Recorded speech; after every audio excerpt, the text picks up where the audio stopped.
Nabelelio Zambe Ozaliawa Emae Mobali Kitoko Emae Mopesi na kimya Emelanane Papa soki na binelio te na kobinelanane. Bien, mesdames, mesdemoiselles et messieurs, très chers téléspectateurs, il y a Internet, il y a monde entier, Bozo Landabiso, Bozan à Paris, Bozan à Angleterre, Bozan à Allemagne, Bozan à France, Portugal, Suisse, Suède. C'est votre émission To Solo Lango na Bonzambe, les lots Tozan à privilège, Yagoyamba Bishop. Bishop Mike, ensemble, on a discuté les lots sur rapport à Saint-Esprit. Comment on peut comprendre le Saint-Esprit? Comment le Saint-Esprit réagit dans nos prières, dans nos vies? C'est qui le Saint-Esprit ou c'est quoi le Saint-Esprit? Pendant 30 minutes, toyez les lots parce que vous savez très bien qu'à l'Internet et puis dans les médias, c'est le temps qui compte. Il nous a donné aujourd'hui son temps. Et on a toyé na bureau, de changer de corps. La première émission qu'on avait tournée, c'était à la radio Télé Message de Vie, ici à Kinshasa. Mais si vous nous suivez, nous sommes là, comme mon Christo, 24 heures sur 24. L'homme de Dieu, shalom. Oui, shalom. Tout le plaisir est pour nous. Il y a une émission, il y a les lotos sur la Bonzambe. Une petite présentation par rapport à téléspectateurs, nous surtout Bazolando à travers le monde. Oui, c'est le pasteur Mike, Bishop Mike, représentant légal et à l'église Impact Ministry à Kinshasa. Très bien. L'homme de Dieu, aujourd'hui, il y a beaucoup de confusion par rapport au Saint-Esprit. Comment on peut comprendre le Saint-Esprit? Et est-ce que vraiment le Saint-Esprit existe? Oui, bel et bien, le Saint-Esprit existe. D'ailleurs, fruit dans la Bible, il y a patience, douceur, maîtrise de soi et contrôle de soi. Ce sont des fruits du Saint-Esprit. Et comment une personne, ou à côté de la église, toi, païen, à Saint-Esprit, à comprendre le Saint-Esprit? Mais il va le comprendre tout simplement puisque Saint-Esprit a ses manifestaka. Quand tu es en prière, tu peux parler en langue, tu peux avoir de prophéties, tu peux avoir le message quand tu es en contact au Saint-Esprit et le Saint-Esprit peut te localiser directement les choses à venir. Voilà. Le Saint-Esprit est une personne? Oui, le Saint-Esprit est une personne. Est-ce qu'on peut dire aussi que l'enfer et le paradis existent parce que Saint-Esprit pas allé? L'enfer et le paradis, si ça existe. L'enfer existe. L'enfer, oui, bien sûr, l'enfer existe. Très bien. Le lot directive mingi est changé concernant la parole de Dieu. Soubassement et puis fondation église Evandi Danini, Bishop. Soubassement église Evandi sur la parole de Dieu. La parole de Dieu, c'est le bâtisseur et le Saint-Esprit, c'est le leader. Est-ce qu'on peut aujourd'hui se présenter dans une église où miracle, ça la maraté, délivrance et ça la maraté, tout le monde a pu battre belé? Oui, c'est possible. C'est possible. Mais sauf que Batu Mingi basu stratégie à ko benda foule ya Batu nanzela ya ba miracle faux ou vrai mais il y a des églises que on prêche que la parole de Dieu et les gens sont assis. Je donne l'exemple, par exemple l'église catholique. Non, on a pas miracle qu'on a tenu dans le but qu'ils ont raté. Non, on a pas miracle. Parce une église catholique, il y a 5 heures, 8 heures, 7 heures. Bimi pe kokatamboli te me bavandi. Est-ce que l'impact ministry ba miracle zalaka? On a fait jusqu'au dimanche pour moi. On a fait un dimanche. Ah, vendredi en pied. Il faut un dimanche. To bongi si oui, dimanche au tali soki miracle zali.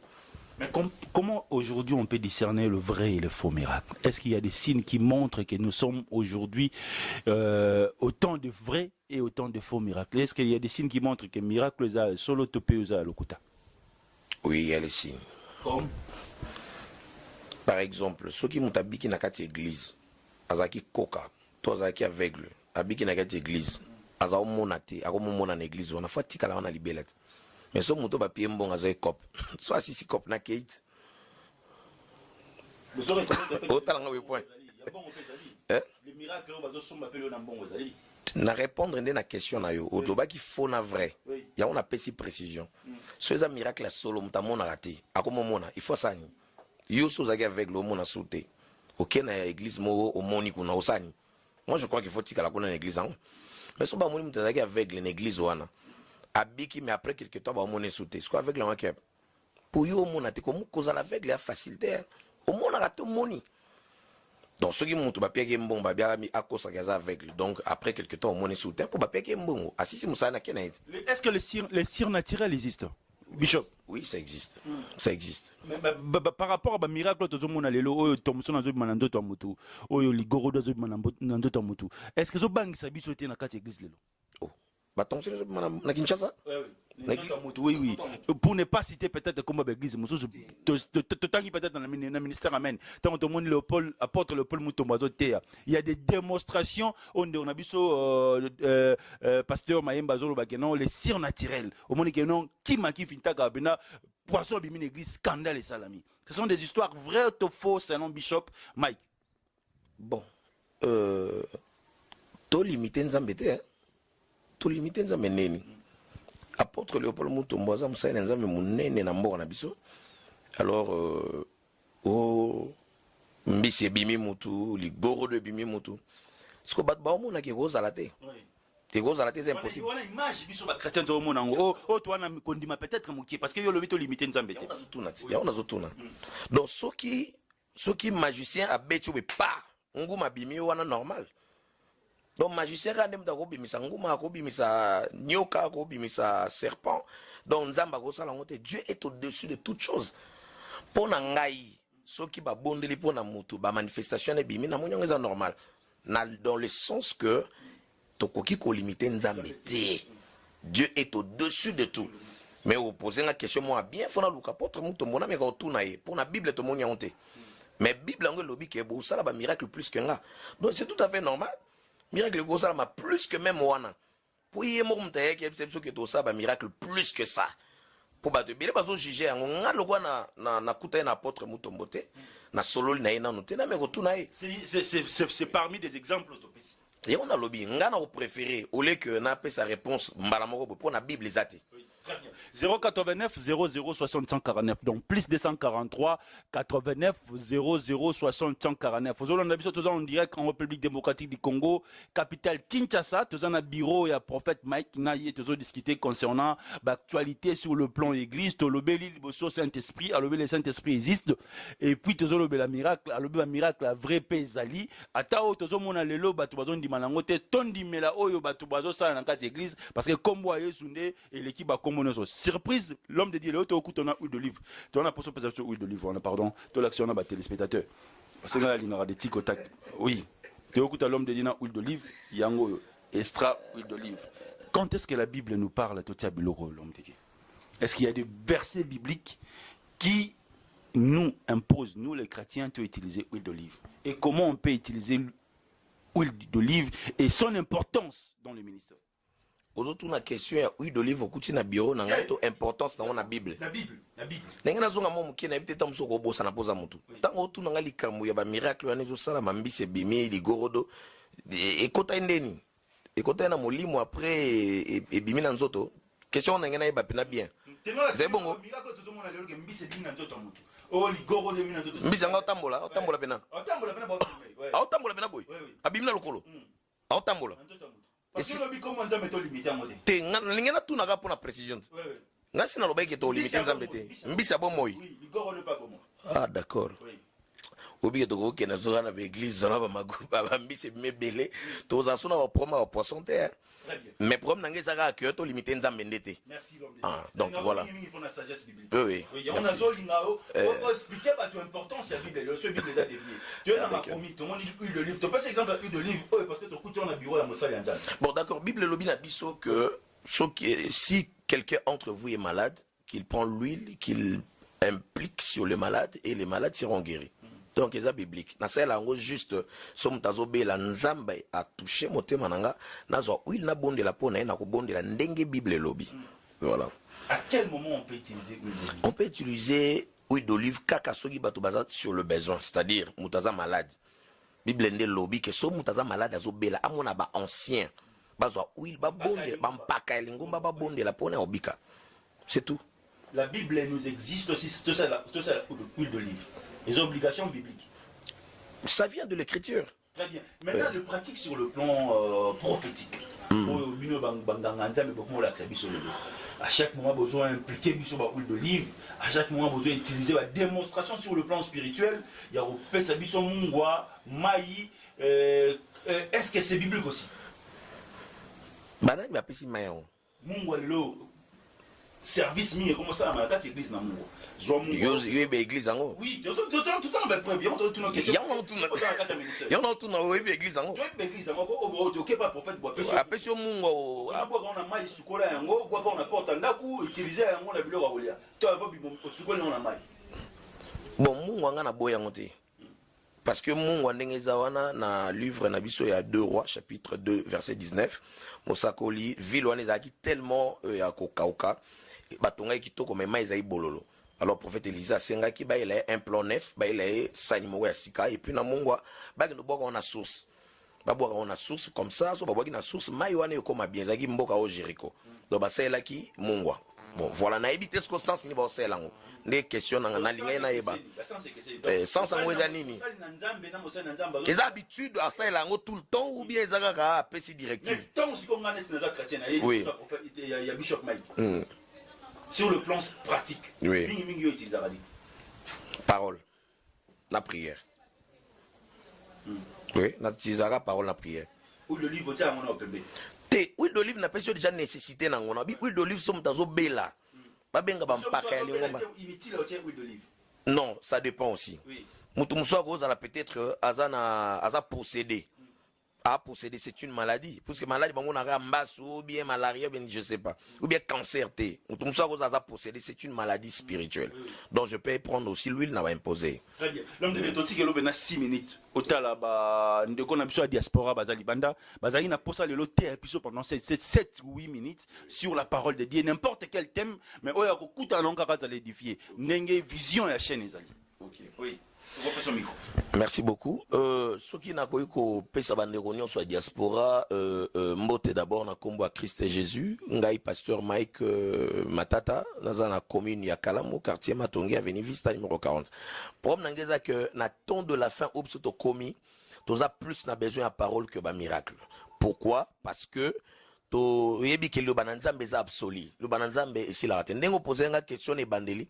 O singa be église belé zo senga plus. Moto ça la miracle belé pour église netonda mais je sais pas armée d'Isali balaksa ba miracle na TVT catholique et laksa ba miracle on a TVT mais bazasi donc comme na posa plus ya parole de Dieu que ba spectacle wana na émission msuto sala no na bisa kiyo nengo za boiso na biso ke na poche nos en téléphone comme on Samsung numéro na téléphone eza boiza après aux unis j'ai longtemps et change rien na mona que poser de mo question na chaîne tos les gars na yo liboso Oebisi Moutouana, est-ce que beaucoup de cette prophétie, il y a président de la République ou à Congo?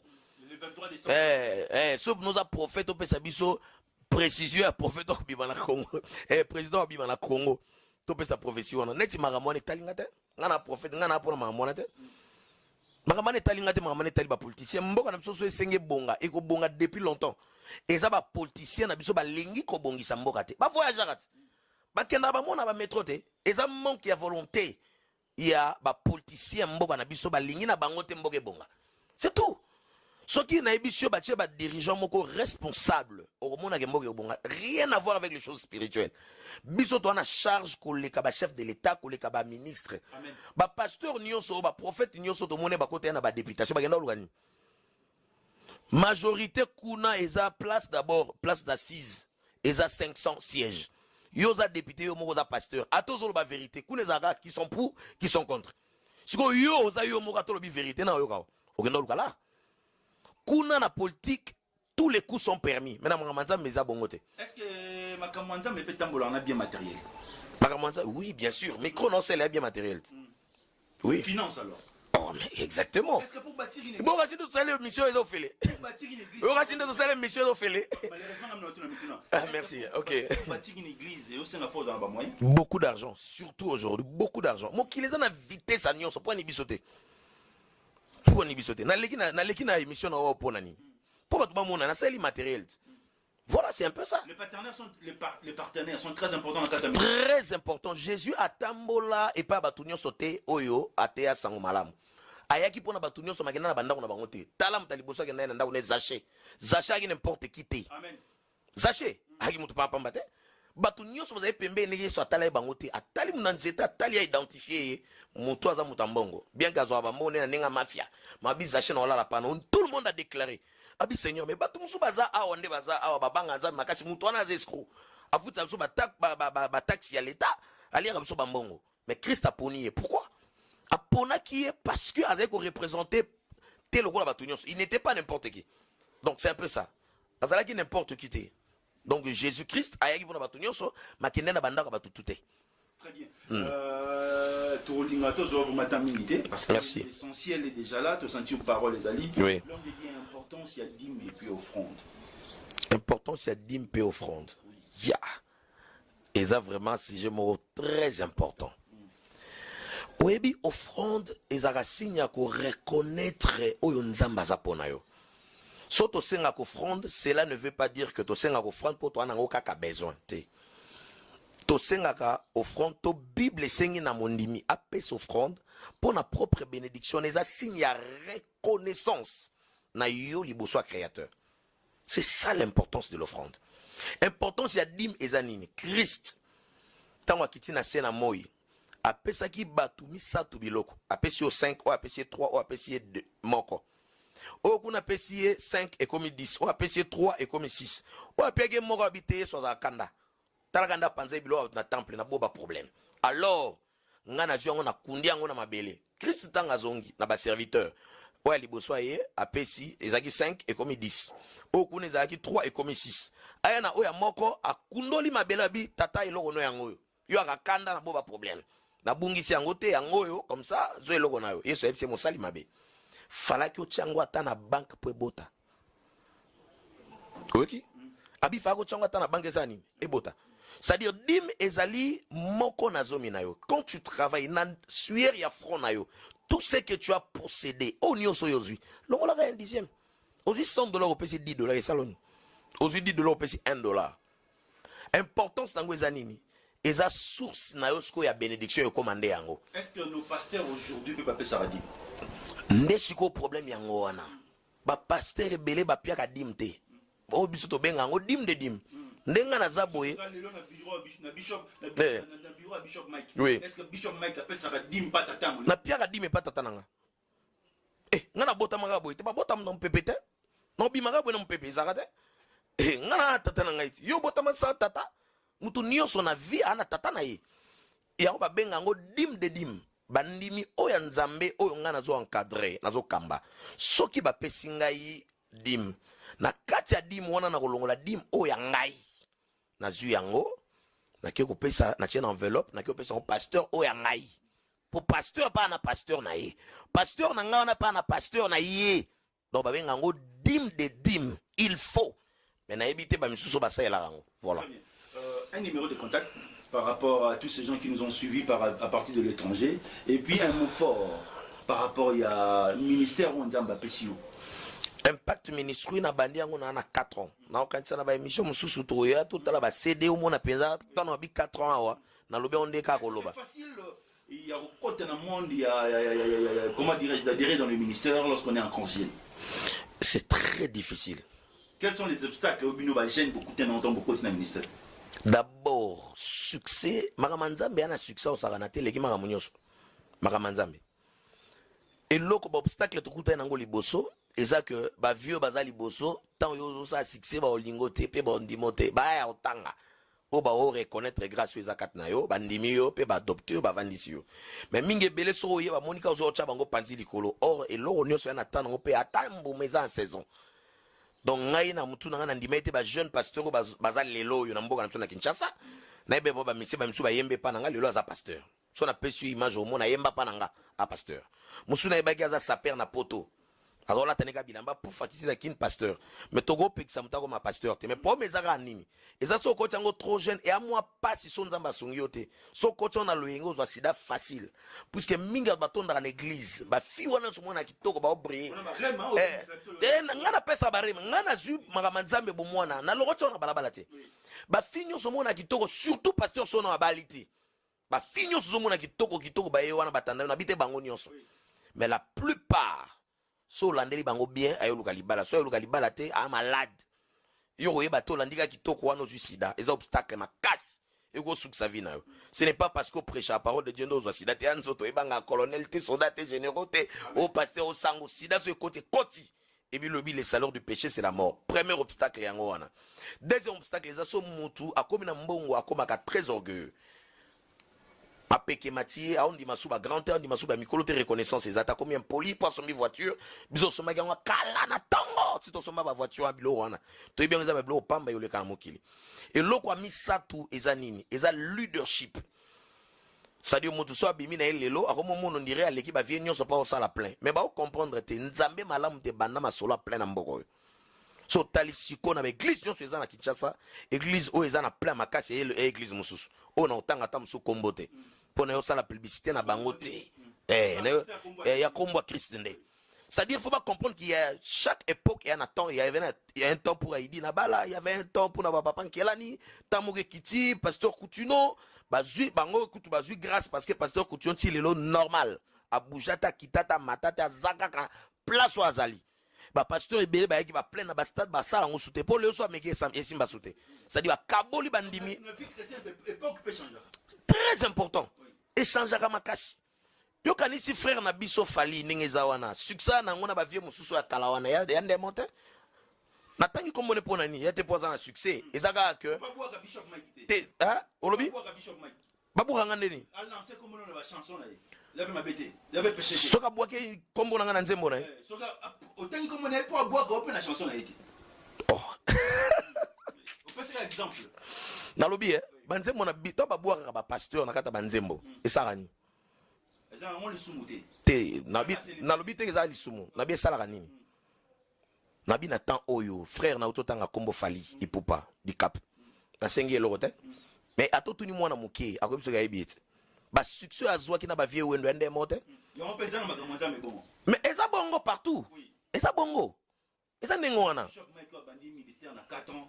oui rolo ba pelle lo ba mbié ba tieli ba ya koleka bishop Mike badayo Samuel bishop Mike azini mwasi mutu na mutu ana tona ye mutu na mutu ana tona ye okosala ndenge moko na papa na ote et puis tant biso to bande makama nzambe téléphone ya laité tole na téléphone ya ronde siko omoni siko pas de problème omoni siko neti via idi na bala so pesi tablette lelo awi bosela ngote poto ya kufi tablette zaite vitesse ya mususu lelo yo on comprend comme ça tole kana ba RTMV to sa ba émission makasi et on ba chaîne zai 4 et chaîne ya liboso ya église ya église de réveil zaki RTMV so e ba ngote leader ya liboso radio ezalaki nango sango malamu mais télévision ya église de réveil ya liboso ya RTMV so yebite na bandele le yango ngana yebi masoloti ezaki RTMV parce que lelo oyo po oyeba na Kinshasa il faut le cas au moins na 12 chaînes po oyeba na ba mona yo ba comprendre yo que vous prophète en Nzambe il faut au moins 12 chaînes. Le ministère nécessite il faut avoir les moyens. Il faut avoir les moyens ko consanater ba jambunda wana na église le za souté. Alléluia papa ya souté. Tant makambo zo changer. Mais fait qu'il est très loin. N'acceptez pas na nini interview, n'acceptez on point pour na bi ke musika. So na leki na ba chaîne loko na biso ke musika te oza limité. Na leki a pour na bi ke est très loin encore. Merci Bishop. Merci beaucoup. Tout ce pays mingi na sagesse na yo na senti penam paka moli monde avandi à lobi na peuple congolais. Tu amba ki Bishop Mike, tu aki lelo na bureau na j'espère que ba question te tunier bo se pays nango.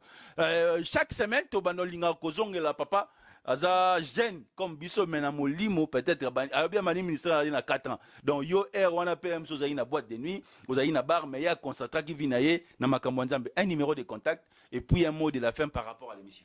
Siko est-ce que bozongela ngate jour muso sanga surprise da culte? Bon mon appelle pas miracle authentique. Ce qu'on est ngana olinga pena ndeko oya yo. Oye na ye to miracle cop. Te ngana lobi boye. Qu'est-ce que bozora bato ya bino ya solo boye na bango? omona sur place nde nzambe azobikisa bato sur place nana bato babiki na sida babiki na cancer eza te kende zonga te na bondeli na pesi temps okepena na inerbe bapio mokanda inerbe bayelo efike malade eza te mpona ondimaka nzambe aza le tout puissant bapuissance nyonso eza me ya nzambe eza le tout puissant e na olinga émission tokosala nsima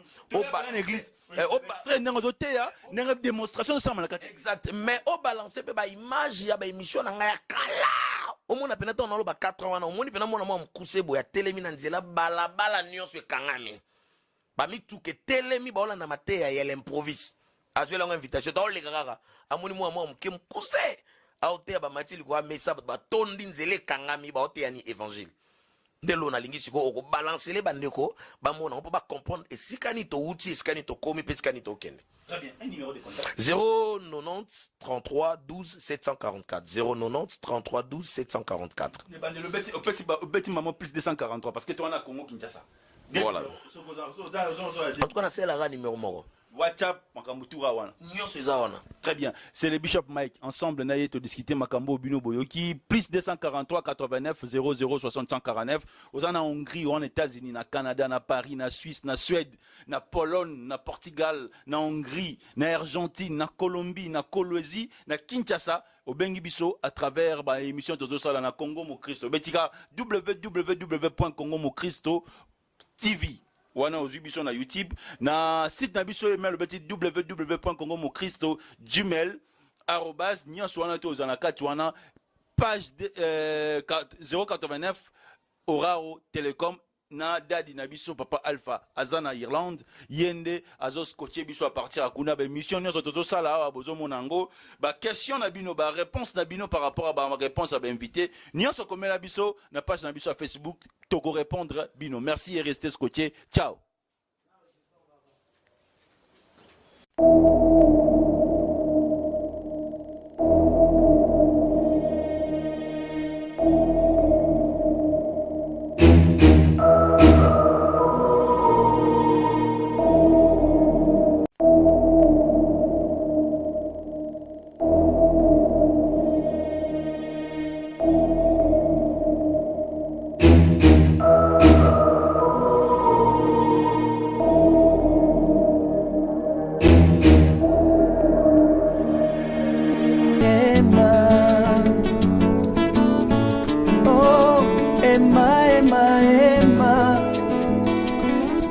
Nabelelio Zambe ozaliawa Emae mobali kitoko Emae mopesi na kimya Emelana Papa soki na bineli yote na kobinela nani